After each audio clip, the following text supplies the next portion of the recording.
Hey, everybody, welcome in Guerilla Hockey. I liked that intro. JJ and Jesse. I liked that. I try to change it up every once in a while, right? I know back when I was doing the hockey show with Ryan Boulding, I would start the show the exact same way every single time. For a while, I thought that was cool, and then I'm like, that's It's all right. kind of annoying if you just played every single show the first 10 seconds. It's like the identical the every teacher show. walking into his classroom meme. Hello. Yeah, Hello. yeah, it's Hello. just like that. I always did the hello and Oh. welcome in. Yeah. I've dropped that on this show even a couple times. Yeah. But yeah, welcome everybody.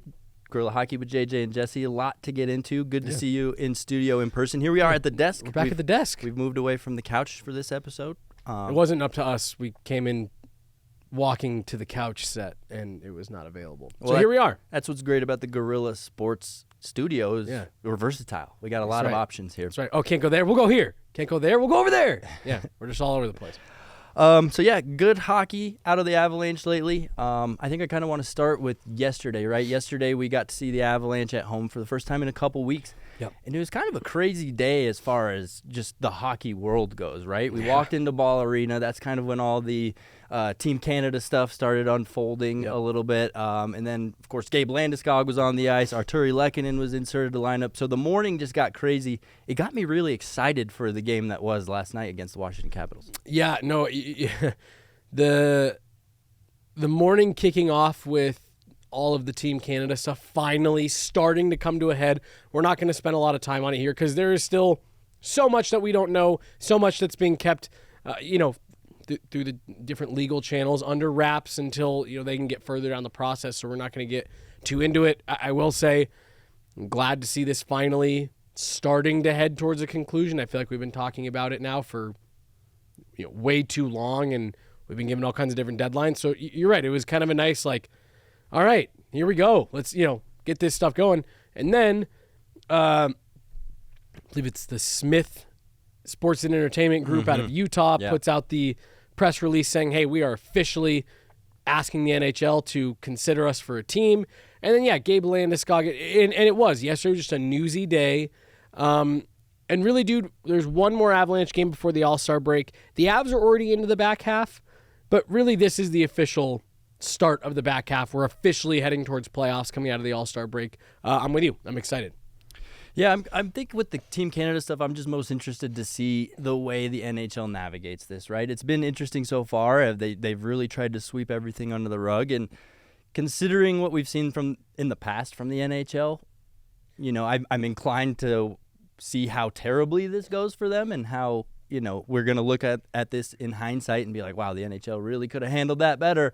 But so far, not much to speak of as to how they've handled it. But we're about to see the unfolding begin. So let me ask you, and this is a genuine question. I don't really know if I have an opinion either way on it yet.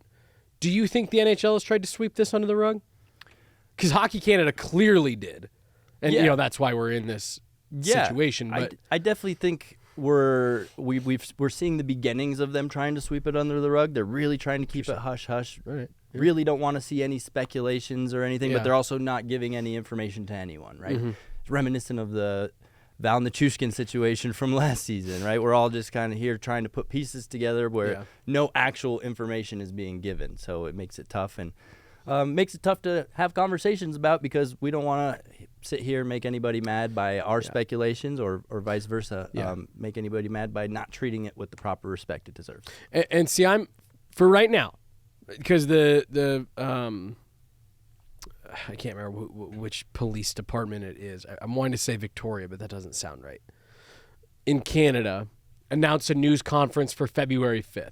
So for me, right now, I am going to reserve my judgment on are they trying, is the league trying to, keep this hush-hush? Excuse me. Until after that. Yeah, if we get more details and, there starts to be more concrete stuff to go on, and they're like, hey, don't look at the man behind the curtain, then I'm with you. But for right now, I do think, as was the Val Nichushkin situation in Seattle, I do think there are times where maybe teams, organizations get dragged maybe a little bit harder than they deserve because there is a legal process that they have to adhere to at times. And, I pointed, we were all talking about this yesterday at the rink. If you watch Danny Briere's press conference yesterday, he sounded upset that he couldn't say anything else. And so, that's one of those things where I bet if you got him, in a room by himself, he'd be like, yeah, I'm furious I can't say anything. I want to be able to address this and say that we don't stand for it, we don't tolerate it. But he's got to get up there and say, we have no further comment at this time. Kind of reminds me of the Corey Perry situation too, right? We're all sitting here like, what did he do? Right, There's a small select handful that probably know what he did through their sources or hearsay, what have you, but the rest of us are kind of in the dark and I guess have to put our judgments to the side because we have no information on what happened. Right. Yeah, and it's... Yeah, those are the situations that are tough, and it's hard because, for me, I'd like to sit there and say, okay, Corey Perry, he was punished. He had a contract terminated. He lost a lot of money. This contract that he just signed with Edmonton's for way less than what he was getting paid in Chicago. He had to miss a bunch of games. He went through all that publicly, and he apparently went through the process that they require you go through. So, there's part of me that's like, hey, he served the time, but like you said, it's hard to confidently feel that way without knowing exactly what it was. Another thing that's happened since our last podcast, Jesse, our last conversation that went public. Since the last time JJ and I talked to each other. Patrick Waugh getting the job at the New York Islanders. I think this was the other big one. I don't know how I couldn't think of this. You could remember. Yeah. Obviously fun for us to see a guy like that get the job in New York. Not only the relationship we had with him as a player, but we got to know him as a coach too. Yeah. So it's been a long time. What is it, 7-8 years since he had that coaching role here in Colorado? I'm curious to see how he's evolved. What kind of 7 years? Wow.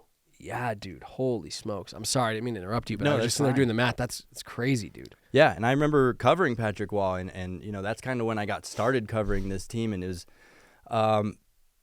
was tough covering him because you never knew what he was going to bring to the table. You never knew what kind of mood he was in. You never knew how fiery he was that day. I'm hoping and I'm confident that now in this new role, he probably has that a little bit more under control. Doesn't want to, be that curmudgeon that maybe he was kind of starting to build a rapport for or a reputation here in Colorado. I think how much that has changed will dictate how successful he is in this head coaching stint. I thought our colleague Corey from the Denver Post made an interesting statement when we were all in Philadelphia and this news was first starting to break.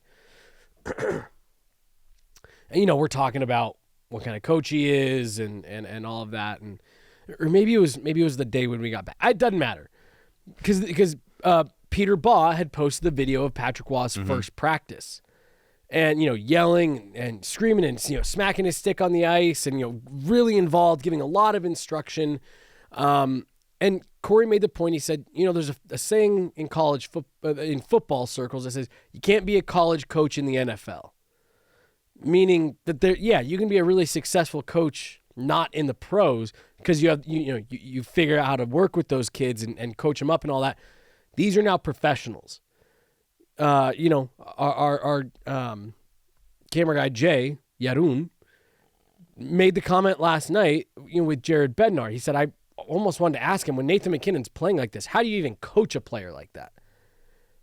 And Patrick Waugh is going to have to figure that out. He's been a very successful major junior coach, and he's going to have to see if he can figure out how to translate his passion and his energy and the way that he coaches the game to the NHL. Because I was watching that first practice, and I know there's part of that that's like, hey, I'm Patrick Waugh, I'm here, we mean business. You can't do that every practice. Yeah, and the yelling, right? He loves to be very vocal, and I think there are times where that's accepted from the players, especially like right now. He's still fresh, he's new, he's bringing a new energy to the team. Yeah, yell at us all you want. But when things go sour and he's still yelling at them, at grown men, that's going to rub some people the wrong way. And, right, we heard from a lot of the people that were in the press box for his first game saying, wow, we've never heard the coach all the way from up here. I remember when he was here, he'd always do that whistle. Yeah, the whistle to change lines. For the line change. And I think as a professional, eventually that gets annoying if you're not having success. If it's all working and winning cures all, right? If you're winning, nobody's going to bat an eye to it. But if you start to struggle and he's still yelling, he's whistling, and still has this kind of negative attitude. Well, I think I couldn't agree with you more. Like, that was one of the first things with the first Islander game, I turned it on to watch it. And I really, the first 5 minutes, I wasn't even watching the game. I was listening to see if I could hear the whistle. He whistles so elegantly too, right? No finger. He's like, yeah, I'm not even going to attempt to do it because I'll look like that. and that was my first thought was, is he still going to be whistling at grown men professionals to get off the ice? And I didn't hear it.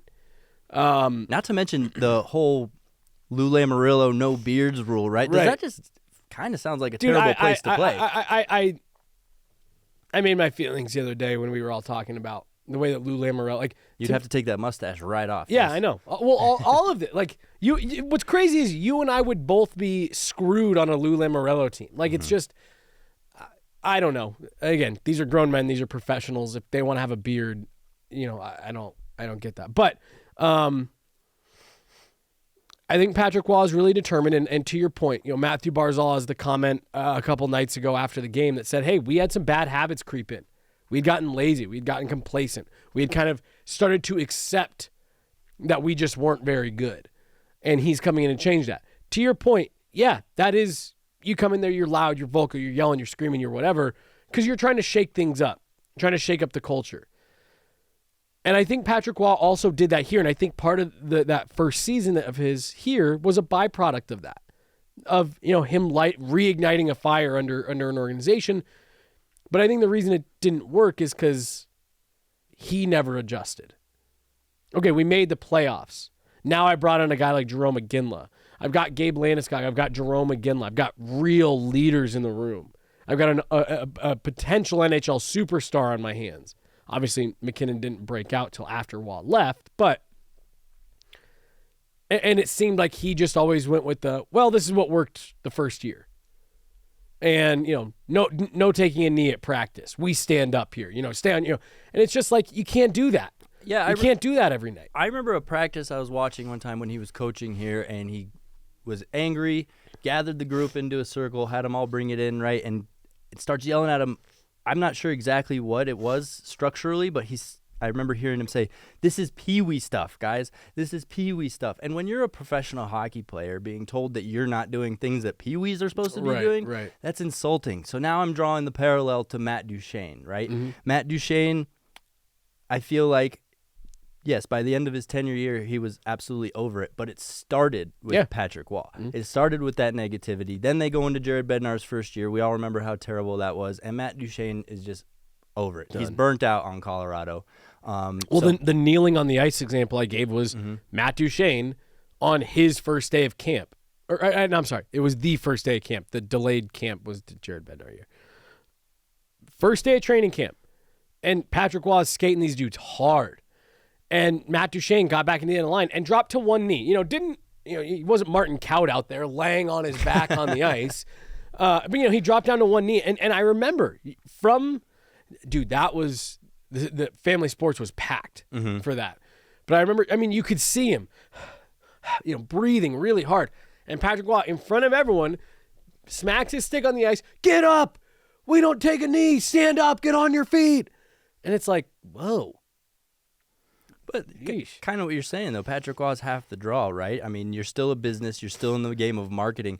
The crowds used to be full at family sports when Patrick Waugh was a coach. Now they're not so much. You go to that Islanders game, Didn't one of the Canadian feeds just have an ISO cam? It was the Islanders feed. Oh, okay. Well, there you go. Honestly, he draws. And he's back in Montreal tonight, so that's going to be a crazy one. But to me, that's why I think the Islanders were actually a good fit for him, because there's no lore, there's no legacy, there's nothing to live up to.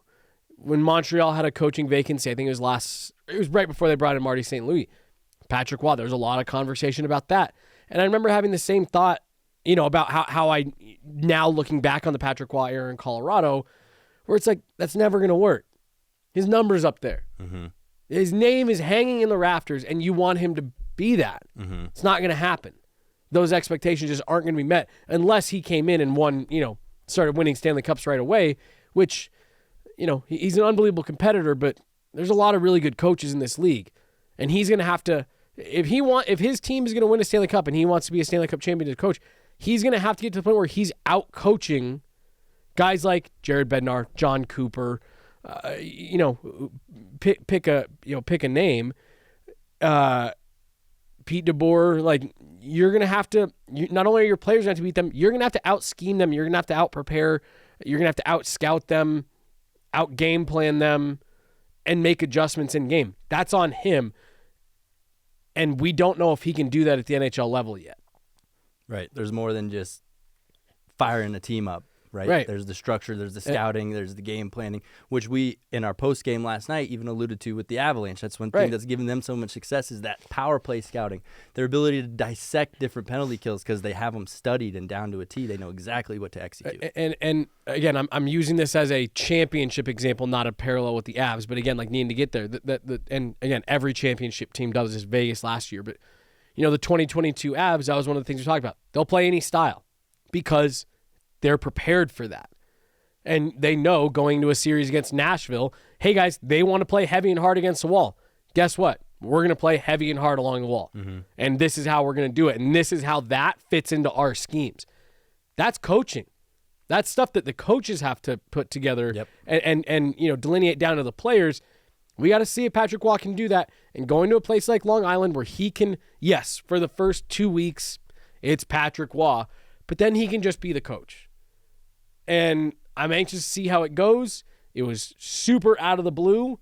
And he seems determined to prove that he can do it. So it's going to be interesting to watch. Yeah, let's get into the coach here in Colorado a little bit, because I think last night after the Washington game, we had a unique post-game press conference with Coach Bednar, and it was very MacKinnon-oriented, right? But he was really getting into the details of what makes MacKinnon great. Like you mentioned, Yadun was curious about how he still coaches a guy like Nathan MacKinnon, but I'm confident that those guys have such high hockey IQs that the conversations that they have between each other, the way they dissect the game together are just amazing conversations. It'd be great to be a fly on the wall for those. So I'm not so much thinking about how he coaches them as much as like how's that synergy between the two? Yeah. How well do they get along? Because I'm sure it's fantastic. Maybe in the earlier years it was a little bumpier. Now they've gotten to a point where there's a lot of respect for each other. And I just think whatever Jared Bednar is doing with Nathan MacKinnon is obviously working, but I'm just curious how those conversations kind of are approached. So this is going to kind of be a roundabout way to talk about this. No, hey, I like your roundabouts. Last year, Nazem Kadri came back to town for the first time, and I asked him about, what did you take from Colorado, that you're now applying, and as a leader in the locker room. Now, you have that championship pedigree now. You're a champion. How are you applying? And one of the things he talked about was, he said, I think what I learned more than anything else is that on a championship team, it's the messaging comes from the players. They understand what's at stake and what needs to be said. That very rarely do coaches need to come in and insert themselves unless, something's going really sideways. They say, we trust that our leadership understands the message is going to get this point across correctly. And he said, as we're on bad teams, the coach is constantly having to, ignite the team. And I think last year that was something that this group struggled with, because Gabe Landeskog has been that link for over a decade now between the players and the coaches. And I think him and Jared Bednar and truthfully management had found a really nice synergetic relationship that where it all worked. I feel like they almost saw Gabe Landeskog more as a peer on the coaching staff than they did as a player. And I think they struggled with that last year. And not that Nathan MacKinnon was just doing his own thing, but Nathan MacKinnon did what Nathan MacKinnon's always kind of done, because there's been the buffer of Gabe Landeskog. I think he understood, as Jared Bednar pointed out last night, right near the end of last year, this doesn't work. No, Gabe, this doesn't work. I have to be different. I need to change. And Jared Bednar made the comment that this happened before last year, but he told us last night, we're late getting out of buildings because Nate needs to go through his routine and his progression and his recovery. And that's what it takes for us to be successful. And now other guys see that, and now other guys follow suit. And I just get the sense that this year Nathan MacKinnon has taken on that role of I'm the connection between the team and the coach. I know what the team needs. I have a pulse on how they're feeling, when we need to push, when we need to pull back. And I think that has more than likely, we don't know this, we're not in the coach's room, but I imagine that's more than likely opened up such, to your point, better dialogue and communication between him and Jared Bednar. I think they've always had the relationship of we respect each other, so we can get in each other's face because, that's always been something that I'm a big believer of at work. When you have, you and I have conversations sometimes where we don't agree on stuff, and it's like, no, dude, this is what it needs to be. I love those conversations because that to me is people showing that they want things to move forward and they want to improve and they want everyone to win. And I think that was maybe the relationship before with Nathan MacKinnon. Like, yeah, we'll get at each other's throats, but we know it's with the same goal. And it Whoa. It's trying to kill me. It feels more like we're working together. Mm-hmm. And we are putting the team in the best position we can to win. And now they're working, much more copacetically alongside each other. If that makes sense the way that I just 100%. I think you're spot on with that too. We heard the 32 Thoughts podcast a couple weeks ago, last week with Nathan MacKinnon hopped on, and those are the two things he said he's done better this year. Passing, something you and I have pointed out. Yeah, he's passing a lot this year. Yep. He's good at it. Sure, they're getting on the tape. Not necessarily leading to goals all the time. Sometimes you'd rather him shoot. But the other thing he says he's gotten better at is learning how to push his teammates the right way. Yes. He said he made it a point to say the right way. Yep. And you and I are in that locker room. We've mentioned it on this podcast even. He is a different person this year. He's handling himself better. Last night he was laughing, cracking. He cracked like 3 or 4 jokes in the post game, which is so rare for Nathan MacKinnon.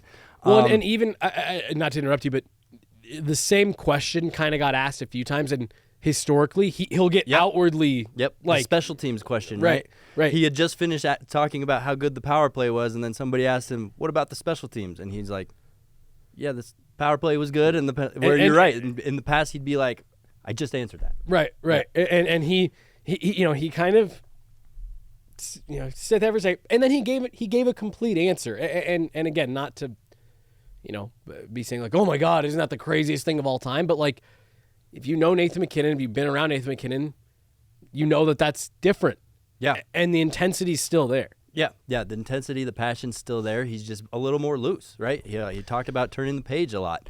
Well, he's doing that. I mean, he sees bras and underwear on the ice, and he's cracking jokes about it in the locker room afterwards. So, just a different person for the better, you know? And then you and I have talked about it too with, we maybe sometimes feel the expectations from Nathan MacKinnon, even for us. Mm-hmm. And Jared Bednar all but confirmed that last night. He said, if you're in that locker room, Nathan MacKinnon expects, he didn't say perfection, but like he expects you to be performing as a professional. And he expects you to, he's on this level.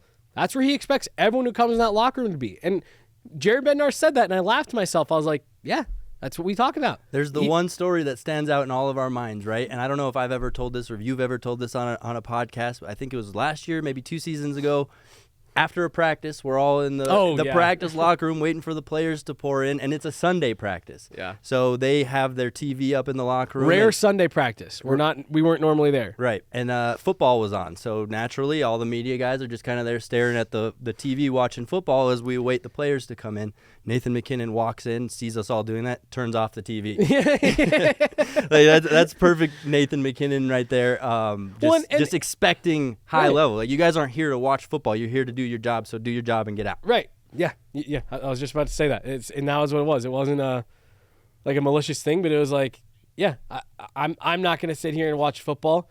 You guys sure as hell aren't going to sit here and watch football in the locker room. I got a workout to get to. We've got meetings to get to. We're not here to just watch. So if you want to talk to us, let's talk, and then let's all go about our business. And again, if you never spent time around Nathan MacKinnon, that's maybe an off-putting story, or if you're a new person in the locker room, that's maybe like, whoa. But But look at our reaction to it. We both laughed after Right, that, right? right. I've even said it on this podcast. I love the way he is. I do too. It cracks me up, and Well, and everyone, I appreciate it. all of us in the room knew too. Like, as soon as he did it, we all just kind of like, Yeah, we shouldn't be watching we TV. shouldn't have done that. Someone was like holding the candy bar, they threw it away. So looking at the MacKinnon-Kucherov chase right now, it's amazing to me that fun. MacKinnon catches Kucherov, and then he's right behind him again the next night. I mean, the way both of these guys are playing right now is just mind-blowing. Obviously, the best season we've ever seen out of Nathan MacKinnon. Yeah. Crazy to see Kucherov just sustaining Kucherov levels. Nate would never admit this. Do you think that there's any level to it that they're like... That he's paying attention? Well, they're like that it's put like they're each like pushing each other, like pushing themselves like, fuck, he had a 4-point night. I got to go have a 5-point night. And, like, what's crazy is they are. They're doing it. It's like, oh, dang, 3-point night. All right, I guess I got to go get 5. Well, 5-point night. I guess I got to go score 4 goals. And they're just doing it every single night. Yeah, I just saw a crazy graphic tweeted out by the NHL. 12 3-plus point games for Kucherov this season, 10 0-point games. For MacKinnon, 10 3-point-plus games, 7 0-point games. 7. Have you seen the it was kind of an anecdotal stat, obviously, but since November 20th, Nathan MacKinnon has had 2 games where he has scored 4 goals and 1 game where he has had 0 points. Unreal. Since before American Thanksgiving. And it's crazy to think he's still getting better, right? Yeah. Again, that 32 Thoughts podcast, he's like, oh, I don't really know how much longer I'm going to be playing. I'm like, how can you even have that thought creep into your head when you're still on the up? Well, and he's not even 30 yet, dude. Yeah. He's like still a couple years what is he, from 30. 28? I think he's 27 or 28, yeah. Wild stuff we're seeing from Nathan MacKinnon. Crazy, I mean, dude. This seems like a year where he should be the front runner for the Hart. Right, I know Kucherov is doing just as amazing stuff, but I think you can kind of. I think what Nathan MacKinnon's doing is on a little bit of a different level. You can give him the edge there. I feel like. I mean, again, I'm not. I love watching Nikita Kucherov play. I think he is one of the most underrated, fun players in the league, and he's always up near the top in scoring. I do think that what Nathan MacKinnon is doing right now, 200 feet of the ice, is on another level. You know what's funny? Hopefully this is the last time I refer to the 32 Thoughts podcast that he was on. I love the 32 Thoughts podcast. I do too, but I'm not here to just... This isn't the 32 Thoughts podcast breakdown. Constantly plug the 32 Thoughts pod. But in that interview, he also says how much he likes watching Nikita Kucherov. Nathan MacKinnon says that, right? And I remember when Tampa Bay was here... And we asked Jared Bednar kind of about Kucherov, and he broke down his game about how good he is on the power play, how good he is at no-look passes. And then you hear Nathan MacKinnon talk about how much he likes watching Nikita Kucherov, how much his teammates and his friends and other people around him like watching Nikita Kucherov. I recently remember watching Mikko Rantanen on the power play have the puck and trying those no-look passes exactly like Nikita Kucherov. So not only do they like to watch each other, they try to steal things from one another, just like you're kind of seeing Jack Johnson, Josh Manson, trying to do their best Cale Makar impressions at the blue line and throw some shoulder fakes. Hey, Jack's not bad. He loves that shoulder fake. He fucking loves it. He's gonna break his neck one of these days. He's gonna pull something head faking that hard. Let's see. What else do we have to get to? Obviously, the Parise rumors, I think, were interesting last night. Kind of happened mid-game. Evan Rowell, really the front runner of informing us all that Mike Russo is talking about this. But I guess... your opinion. I think it's interesting to even consider a 39-year-old veteran where this team is right now, dealing with injuries on a regular basis. I don't know if slotting in a 39-year-old guy who has really had up and down moments in his career is the best move. But, hey, maybe it's easy, it's cheap, you don't have to give anything up for it. So I dug into his recent career because obviously everyone's very well documented what Zach Parise used to be.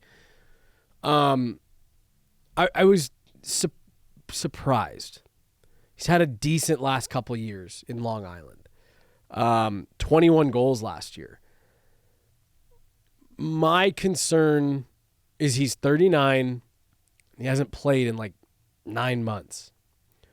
What can you reasonably expect from him?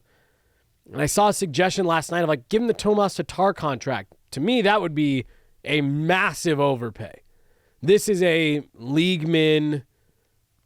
We're picking you up for a couple months to see if you can, because I think everyone's fallen a little bit in love with Kiviranta for some reason. Like, that's an AHL player when you're fully healthy. You hope, right? Like, you hope that you're deep enough that, with all due respect to Kiviranta, I think I know where you're going with this, but let's not leave out the fact you and I were sitting there watching the game last night, and we're rubbing our heads like, why is Curtis McDermott in the lineup right now? So that's where I'm going, because you have to think about it. Val Nichushkin comes back. There's Curtis McDermott, right? Mm-hmm. Okay. So now, if you're adding Zach Parise, well, that means someone else has to come out. Mm-hmm. And are you really going to say, and maybe they will, I don't know. The Avs have done this in the past when we wouldn't think they would sit on their hands, and they have. I just struggle to believe that they're going to sign Zach Parise and say, all right, perfect. Our problems are solved. Mm-hmm. I would still imagine that there's another move to be made on the forward side. Right. I think you don't bring Zach Parise in on the hopes to be your 2C and replace Ryan Johansson. I think you're just trying to bolster the third, maybe even probably fourth line. Yeah. And so that's why I'm saying, because to me, Curtis McDermott is the first one out. But you know, if you're adding Zach Parise, well, that's an add with no subtraction. Then once Val Nichushkin comes back, that's an add with no subtraction. Okay, so you're talking McDermott, Yoel Kiviranta. So that gives you a fourth line of what? Cogliano, Olofsson, and Parise. And that's assuming that Ryan Johansson is, further up the lineup somewhere. And then if you go out and you try to add again, and maybe they are forced to subtract from the forward core, but if not, if they deal from the position of strength and just move a defenseman or picks prospects, well, then that's someone else coming out. It's Olofsson probably at that point.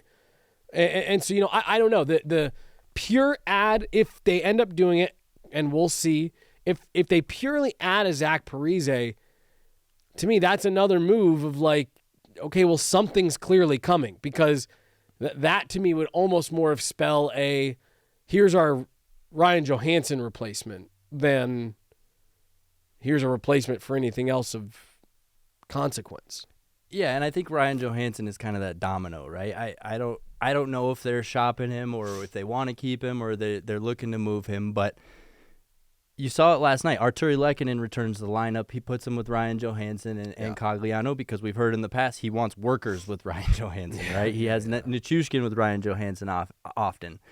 So if you are making the moves you just pinned down, you still have O'Connor, Wood, and Colton as a line. So you're kind of forced to put Ryan Johansson on that second line with an Arturi Lehkonen and Val Nichushkin. Arturi Lehkonen and Val Nichushkin deserve second line minutes.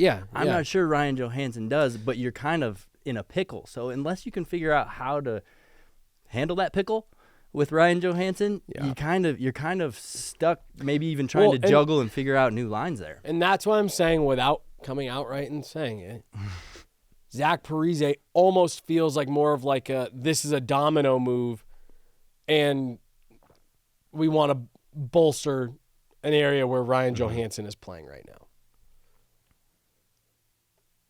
Yeah. And to me, that's the only area where it makes sense.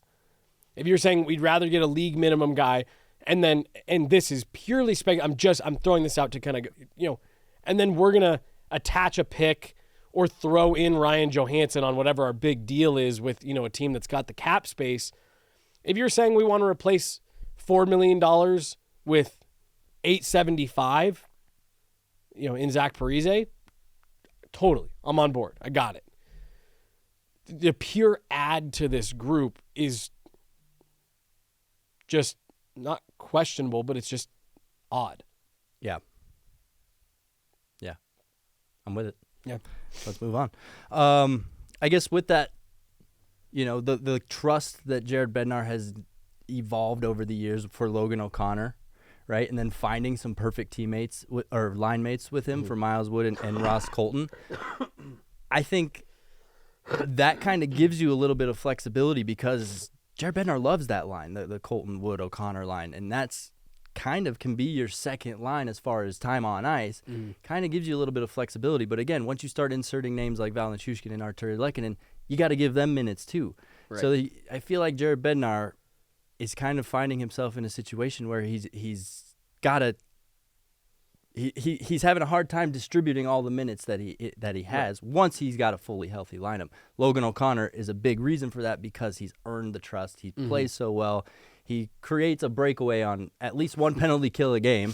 And so, yeah, let's just get into Logan O'Connor. I know we've got an awesome piece coming out from Guerilla Sports, a one-on-one that you got to do with Logan O'Connor that's going to be really great too. What's been the craziest thing to me, and I'll touch on the line as a whole here in a second, is how we've just go back to the 2020 bubble and how we've watched Logan O'Connor just steadily do this, right? Mm-hmm. Every year, his career, he's gotten a little bit better, a little bit more skilled, works a little bit harder, a little bit faster. And now suddenly you're at the point where you're like, is this a 20-goal guy? Is this a 20-goal, 35-point penalty killing, monster on in your middle six? That line, that was not the line to begin with this season of Ross Colton, Miles Wood, Logan O'Connor. Last night against the Washington Capitals, the Avs were missing Valeri Nichushkin. Yes, Gabe Landeskog, but to me, you're a season and a half without Gabe Landeskog at this point. So you're without Val. That's the only thing different last night versus where you came into the season. And that line is skating number 2 minutes, second line minutes. Mm-hmm. And it's just like, it's crazy to me that they have worked their way to that spot in the lineup. There's no handouts there. There's no freebies. That's what they've earned. And I think so much of that is led by the mentality of Logan O'Connor. And then you put guys like Miles Wood and Ross Colton next to him who can, easily adapt and buy into that. It maybe feels a little surprising that they're as successful as they have been, but maybe it shouldn't be. Logan O'Connor is such a prized piece that the rest of the league is noticing him. His contract is up next year. Is it after next year? After next year. Right now he's at a $1 million cap hit, essentially, a little smidge above that. Mm-hmm.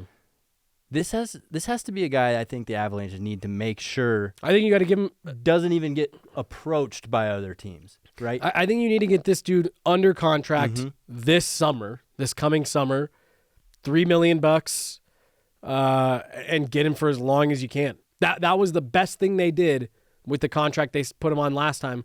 I think it was 5 years, $1 million. Yeah, and they got some term on it for him to develop into what he's developed into. You'd like to think, this piece that we've got coming out here on Friday, he talks about the organization giving him a chance and how much that meant to him. You hope that, that relationship there is solid enough that it's, hey, I want to, let's talk, let's get this done. I want to stay here. I know he loves Denver. I'm with you. Don't even let other teams think that there's a chance they can talk to him. Right. He's a guy just has the intangibles, has so many things that you can't teach, you can't just find on any player. So, yeah, they got to make sure to lock him up at least for a few more years. Maybe towards the end of his career, I can see him floating around the league somewhere else. But for the near term, he's got to be here because he's such a pivotal piece to what you do at a cheap price. And, again, just brings so many tools to the table that he'd be really hard to replace. Yeah, I almost think of JT Compher, like Logan O'Connor is on the trajectory that they wanted for JT Compher. Yeah, I completely agree with that. And look, give JT Compher some credit, especially he's having a great year in Detroit. Mm-hmm. Last year was a really good year.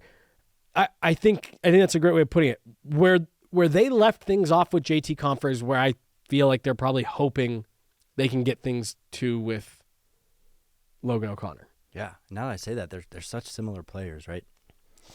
Let's get to the All-Star game, Jess. Are you going to the All-Star game? We are going. Yeah, we'll be there. Guerilla Sports doesn't take a night off, do they? Do we? It's us. Do us. Do us. Do us take a night off? No, us don't. What do we want to see out of the All-Star, if anything? Are you excited about it? Are the players? Oh, no. See, and last year when it was in South Florida, I was excited for that. I was clamoring to go. I wanted to go so bad, and I missed it. This year in Toronto, it's like, I don't really want to go to Toronto in February. Here's what I'll give the league. I'm anxious to see the format's different this year. They went back to the fantasy draft. The skills competition is different. There have been, 12, 13 players selected. Those 12, 13 players selected for the skills competition will do every event. I want to see it before I judge too harshly. I still think the All-Star game is just so broken. Mm-hmm. And I think it needs to be completely overhauled to get fans excited, to get players excited. I also think it should be in destination locations every year. Look, I'm sorry, Toronto. I'm sorry. But you were just there. You know what Toronto's all about. Well, and here's one thing I had a player tell me. The city's going to be excited. There probably will be more buzz around the All-Star game than there has been in several years. And that is cool. That's good. The building's going to be full all 3 nights. I think they've already started like the festivities to building up to it. Yeah, yes, I believe some stuff has started that's, kind of in and around the arena. So that's going to be great. But you now have, and Arizona is messing everything up by not having an arena.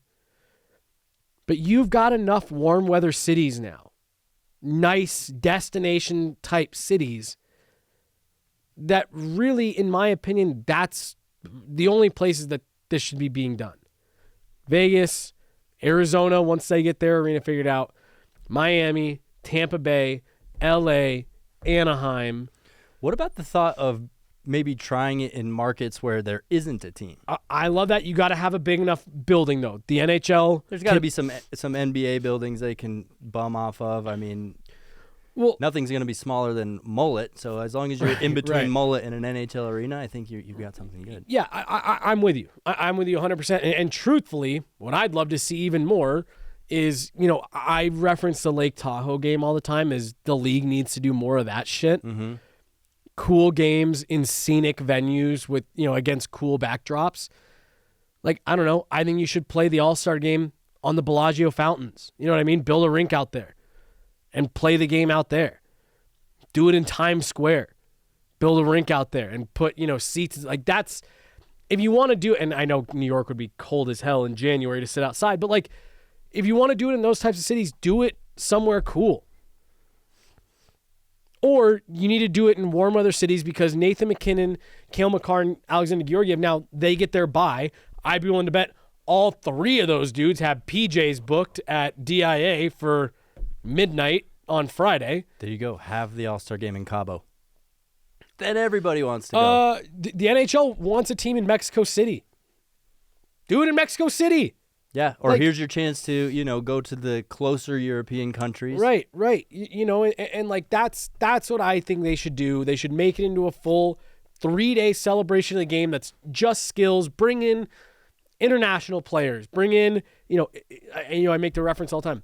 If you want to see Martin Ferk in the hardest shot competition, bring in Martin Ferk. Who cares if he plays in the AHL? They're going to have the PWHL gals there, which is great. Bring them. Do a Super Series game between the U.S. and Canada for women's. Like, that would be awesome. There's so much fun stuff you could do that would just make it like this is going to be the sickest 3 days of hockey. And instead, it's like, no, but Justin Bieber did the jerseys this year. I think I commend the NHL for at least trying to have the monetary prize, right? Trying to put a little bit of motivation in these guys. But even talking to Cale Makar yesterday, that's not enough motivation for him. He's very well paid doing his regular job. That an extra.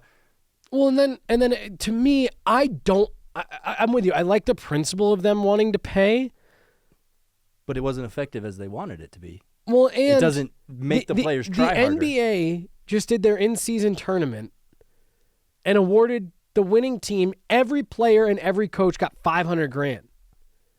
The winning NHL All-Star team splits $1 million. And then each of their agents take a piece. Like, come on. Especially when you were doing the 3-on-3, the teams were 7 people big. Like, put some actual cash value behind that shit. Well, and Cale Makar said yesterday that if he wins, he's donating it. He's dividing it amongst his defensive group. Oh. He's going to share it with his teammates. Oh, wow. I think he God, said he's what a going to give guy. each defensive player $100,000 because I think he would win $1 million. No. Well, I guess I don't know if he's talking about a skills competition. I think the thing. skills competition. Yeah. So you get. I don't even know the rules. That's how into it I am. They get money for every event that they win. And so that would be cool, but again, I'm gonna wait to see how the All-Star Game goes this year because I give them credit for really changing the format. I just think I thought the giant blackjack thing a couple years ago, like on the Vegas Strip, I thought that was a cool way to a unique way to show the skill level of some of these players. They're hitting these targets from 50 feet out.